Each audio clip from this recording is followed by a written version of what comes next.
Mungkin selama ini kamu bukan salah arah. Kamu cuma memegang kebenaran yang salah. Tonton sampai habis. Di hidup ini ada 3 jenis kebenaran. Dan kebanyakan dari kita baru sadar bedanya ketika kita masuk ke usia 20-an.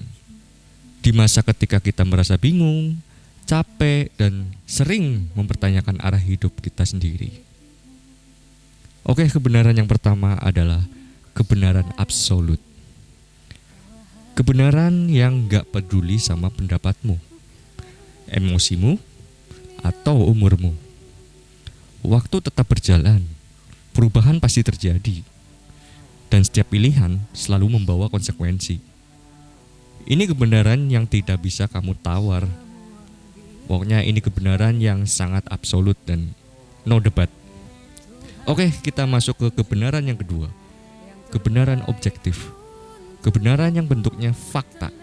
Situasi hidupmu sekarang, kemampuanmu, kondisi mentalmu, realitas yang memang ada, dan fakta-fakta ini berubah hanya karena kamu sedang takut atau ragu. Dan yang ketiga, kebenaran subjektif. Kebenaran versi dirimu sendiri, nilai hidup, definisi sukses, tujuan, cinta, prioritas.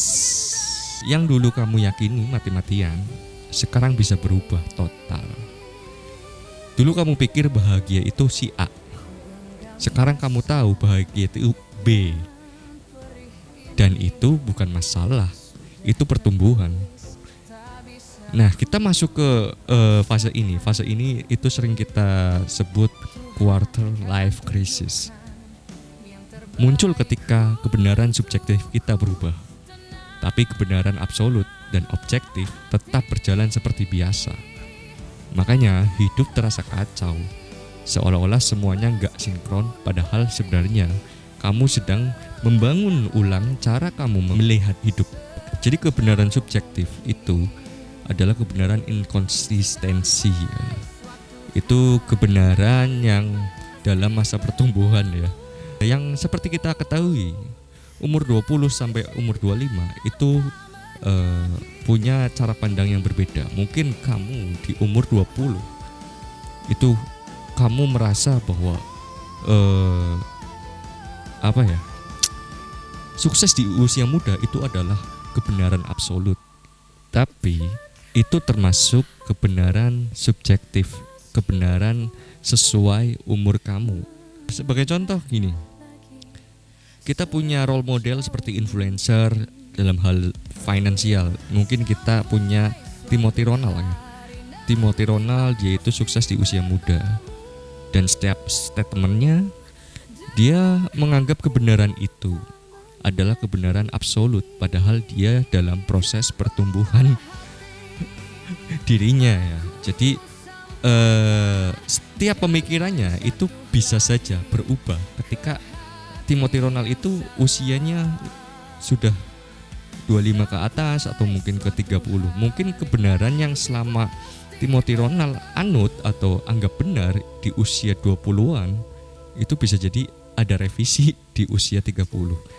Jadi buat teman-teman,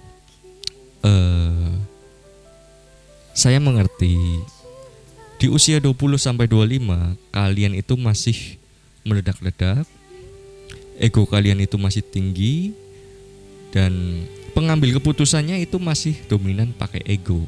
Sedangkan kalau kita kebanyakan ilusi egonya ya sebagai penentu keputusan, yang pada akhirnya nanti kalian itu merasa tersesat. Karena apa? Pengambil keputusannya itu pakai ego, bukan dengan kebijaksanaan atau dengan super ego. Yang mungkin sering kita tahu super ego itu sesuatu yang berkaitan dengan moral, nilai moral dan kebijaksanaan, intinya itu. Jadi mungkin di umur-umur kalian ya yang di atas 25 itu merasa kehilangan arah. Itu sangat wajar karena kalian itu berada di fase quarter life crisis awal. Jadi quarter life crisis awal itu kalian itu benar-benar dituntut untuk mengambil keputusan yang dimana nanti keputusan itu akan menentukan siapa kalian di masa depan. Mungkin di usia segitu banyak banget ketakutan, kecemasan akan masa depan. Itu hal yang wajar teman-teman. Jadi kita harus bijak menyikapi itu. Dengan cara apa? Cari tahu. Di usia 25 itu adalah waktu kalian itu untuk mengambil keputusan dengan bijak dan menentukan siapa dirimu di masa depan. Kita kembali lagi ke umur 27. 27 itu adalah umur yang menurutku ya, ini menurut pandanganku, 27 itu adalah gerbang kedua quarter life crisis. Ya, quarter life crisis. Jadi itu ada beberapa hal yang kalian itu menganggap di usia 25 itu adalah kebenaran. Tapi ternyata di usia 27 kebenaran itu dibantah. Kebenaran itu terbantahkan di usia 27. Karena apa? Cara pandang kita tentang dunia atau kehidupan itu kita masih melibatkan faktor eksternal ya. Mungkin di usia 20 sampai 25 uang itu adalah penentu kesuksesan hidupmu. Tapi di usia 27 kamu mulai merasakan bahwa uang itu bukan kebenaran absolut. Kebenaran absolut itu tidak terpengaruh dengan hal-hal seperti usiamu, seperti kondisimu, seperti mungkin ya waktumu lah, atau pemikiranmu dan lain-lain. Kebenaran absolut adalah kebenaran yang harus kalian tahu. Itu kebenaran yang tidak bisa diganggu gugat atau no debat. Jadi pastikan kalian tahu ya, kebenaran itu, kebenaran yang kalian anut itu kebenaran apa? Kebenaran absolut, objektif, atau subjektif. In the case, banyak orang yang di usia 20 sampai 25 itu masih menganut kebenaran subjektif.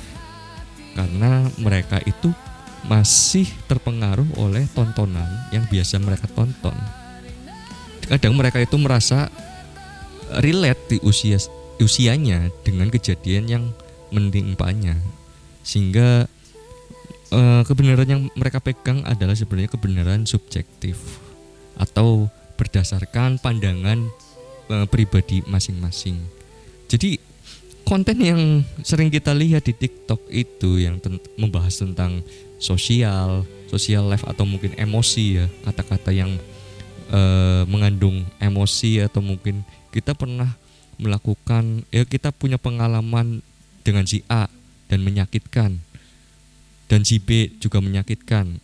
Itu belum tentu itu kebenaran absolut. Itu banyak faktor ya.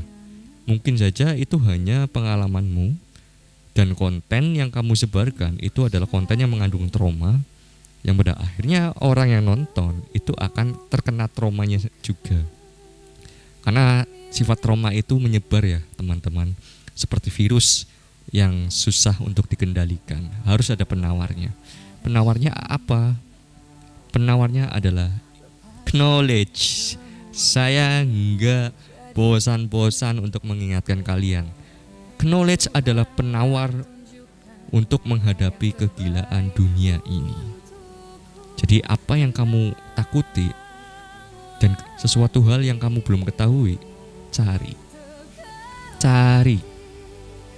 Itu adalah penawar kecemasan, ketakutan di kegilaan dunia ini. Oke, catat itu baik-baik teman-teman. Mudah-mudahan ini berguna buat kalian ya.